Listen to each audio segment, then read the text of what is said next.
Exposing the impostor.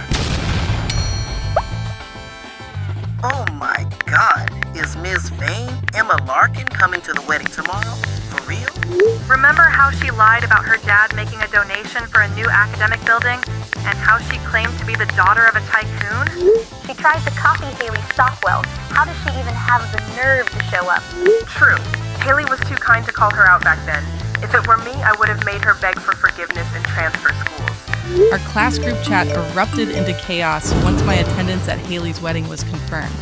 They pointed fingers at me, just like they did in high school, accusing me of being a poor girl who faked my status. In their eyes, Haley was the real deal. In the past, I had kept a low profile and spent most of my time on my studies. I did not dress up or make friends, and I looked just like a nerd. In contrast, Haley was youthful and eye-catching. She was familiar with the high society lifestyle, which misled everyone into thinking she was the daughter of a tycoon. That was why they sneered at me, the way they did in the group chat. I snickered coldly while wondering if their attitudes would change once they saw me at the wedding. Haley's wedding was hosted at a villa the next day.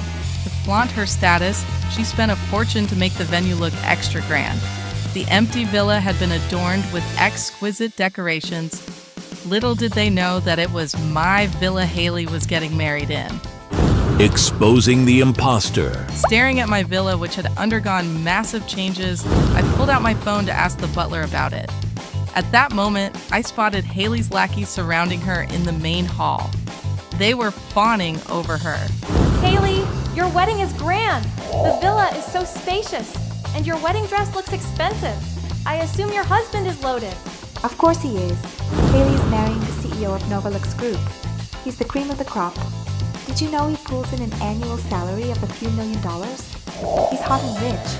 How I envy Haley. She grew up a princess and found herself a prince. The classmates gushed about Haley, who looked smug from hearing all the praise. I was surprised to hear Haley introduce my husband's company, the Novelux Group, as her husband's. With a hint of mockery, I taunted her. If your husband is that rich, why would he borrow someone else's villa for the wedding? My words cut through the air, drawing the attention of Haley and her clique. Their smiles vanished and were replaced by sour expressions. With their arms crossed, they sneered back at me. Emma Larkin, can't believe you actually had the audacity to show up. Have you no shame? Besides, the villa belongs to the family of Haley's husband. Why are you being snarky? Jealous much? Hey, Miss Vane, where did you get your hands on that counterfeit Hermes bag? That logo looks damn fake. When are you going to change that vain habit of yours? They jeered at me, just like they once did in school. Exposing the impostor. I snickered quietly.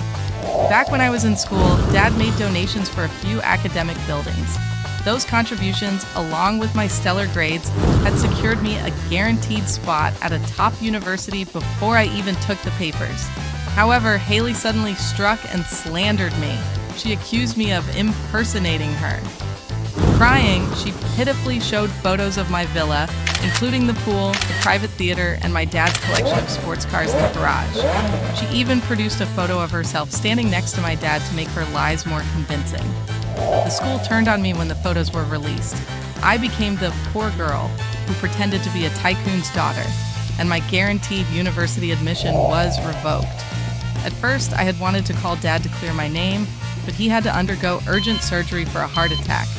To avoid further stressing him out, I kept the happenings at school a secret. Thankfully, Dad's surgery was a success. At the same time, I had received an offer from a prestigious school abroad, where I met my now husband, Thomas Siegel. After Thomas and I were married, we went back to the country, only for me to discover that Haley hadn't stopped her charade. In my absence, she had not only continued pretending to be me, but had also taken over my house, this very villa.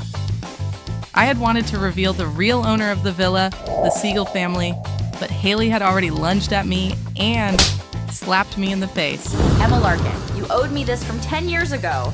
I'm settling the score now. Like and comment for the next part.